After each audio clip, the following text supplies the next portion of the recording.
IndiHome, dekatkan pengalaman. Dari Telkomsel. Baik, kita akan lanjutkan pembahasan malam hari ini pemirsa untuk melihat situasi bahaya yang sedang dihadapi Indonesia karena kemudian jaringan terorisme ini sudah mulai menyerang anak-anak dan juga pelajar di Indonesia lewat game online.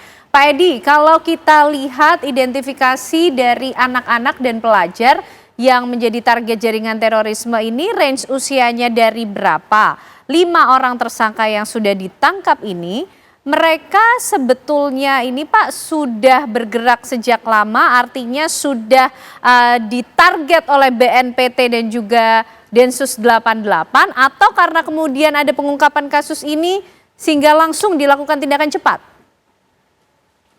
Ya, terima kasih Mbak. Jadi tentang anak-anak ini yang menjadi korban rekrutmen kelompok terorisme ini rentangnya umur 10 tahun sampai 17 tahun. Jadi kategorinya tetap di bawah umur dan ini memang jadi strategi bagi jaringan terorisme. Jadi menurut kajian kami selama 5 tahun terakhir ini bahwa kelompok rentan itu adalah perempuan dan anak. Ya. Nah inilah juga ditarget oleh kelompok terorisme karena kerentanan itulah sehingga mereka menjadi target karena saat ini adalah media online ya kemudian sosial media menjadi sarana yang semua orang sudah bisa menggunakan. Nah di sanalah mereka menggunakan tadi itu 3 hal Mbak, propaganda sama rekrutmen untuk melakukan itu.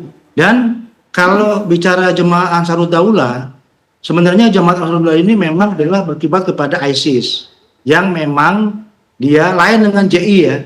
JI Jemaah Islamiyah kan kemarin akhir tahun 2004 sudah menyatakan ikrar kembali kepada NKRI. Dan itu juga PR kita juga untuk melakukan pembinaan secara berkala, bertahap selanjutnya. Dan Jemaah Ansarud Daulah walaupun amirnya sudah ditangkap dan dihukum mati malah dan sekarang ada di Nusa Kambangan, tetapi jaringannya tetap melakukan tadi itu propaganda, rekrutmen dan pendanaan terorisme. Nah saat ini adalah bagian daripada pencegahan dan tadi kami kan sudah mempunyai Satgas Kontra. Itu juga terdiri dari lintas multisektoral, ada dari BIN, BNPT, Densus, BSSN, BAIS. Nah setiap hari kami melakukan monitoring untuk memonitor konten-konten yang berbau kekerasan yang mengadakan terorisme. Nah itulah yang kami akan lakukan pemutusan akses dan takedown.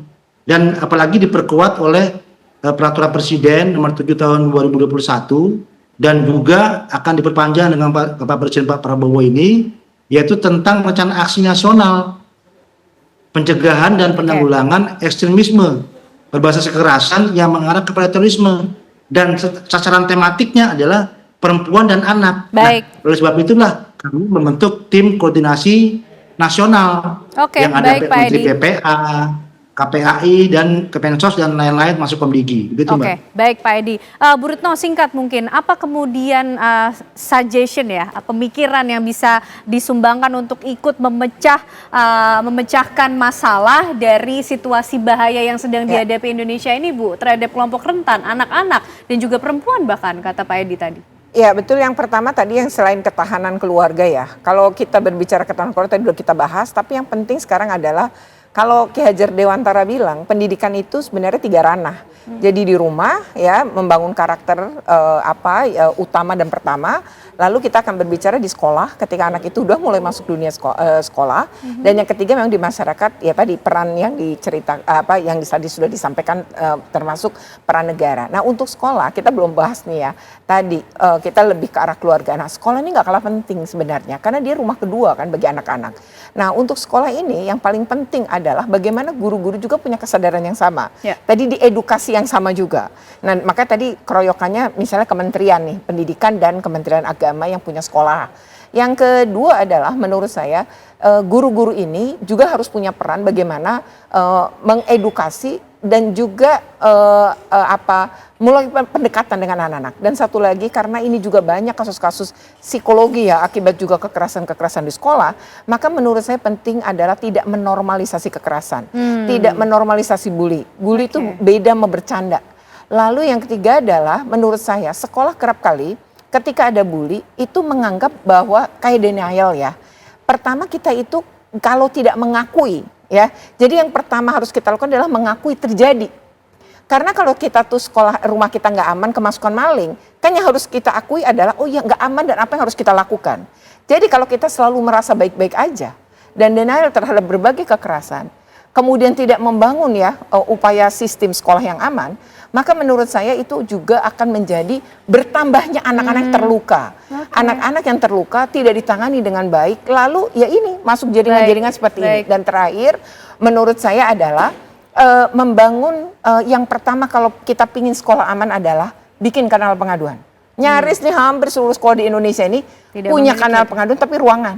Coba pakai yang online. Yang kedua tidak tunggal. Jangan pengaduan di sekolah aja, tapi pengaduan yang menyantumkan nomor KPAI, mencantumkan pengaduan dari kementerian, misalnya Kementerian PPA, Kementerian semua punya kanal pengaduan. Jadi anak kalau nggak percaya sama sekolahnya bisa memilih yang lain. Jadi kita lihat kesungguhan sekolah adalah dari punya nggak kanal pengaduan yang tidak tunggal dan online. Baik. Setiap ranah punya powernya masing-masing di keluarga, sekolah. Nah, negara nih Mbak yang seharusnya punya power yang paling besar untuk mengatur regulasi dan melakukan pencegahan. Gimana Mbak Ulta? Karena nampaknya jaringan terorisme mereka terus adapt, transform dengan era ataupun zaman yang ada Mbak. Ya, kalau begitu kita kategorikan tadi yang disampaikan oleh Pak Edi adalah hal yang bisa kita lakukan secara operasional.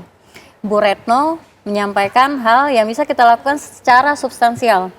Nah kalau misalnya saya itu lebih, maksudnya kami di pemerintahan, karena ini tertulis di asta citanya Bapak Presiden, itu adalah memperkokoh ideologi Pancasila. Ini adalah hal yang fundamental. Tadi operasional sudah, substansi sudah, tapi fundamentalnya apa nih? Karena ini bukan hanya sekedar diskurs, ini bukan cuma wacana, tapi kan ada perperangan ideologi ini sekarang. Jadi ada hegemon, ada counter hegemon gitu. Jadi bagaimana kita bisa mengcounter gitu? Pemerintah bisa mengcounter paham-paham yang berkeliaran di luar sana yang tidak bisa kita kontrol, yaitu dengan memperkuat ideologi kita. Makanya Asta Cita menyebutkan bahwa Presiden berkomitmen untuk memperkokoh ideologi Pancasila. Dan juga Mensesnek juga menyampaikan bahwa perlu penting untuk menghidupkan kembali pramuka gitu. Ini bukan hanya dilihat seperti oh buat apa pramuka lagi udah tidak relevan atau apa, tapi itu di situ anak-anak kita itu bisa saling berinteraksi secara sosial dengan langsung gitu. Jadi mereka bisa saling berbicara dengan kalau sekarang kan kita lebih banyak menghabiskan waktu di dunia maya, di dunia virtual, terutama anak-anak ya. Dan ini adalah bagian new normal gitu. Dan ini adalah arus yang tidak bisa kita lawan. Nah, oleh karena itu pemerintah pastinya tadi Pak Edi sudah punya program-program itu bersama kementerian dan lembaga terkait. Kami akan menggodok ini agar lebih substansial, terutama tadi yang direncanakan untuk RAN-PE itu, rencana aksi nasional.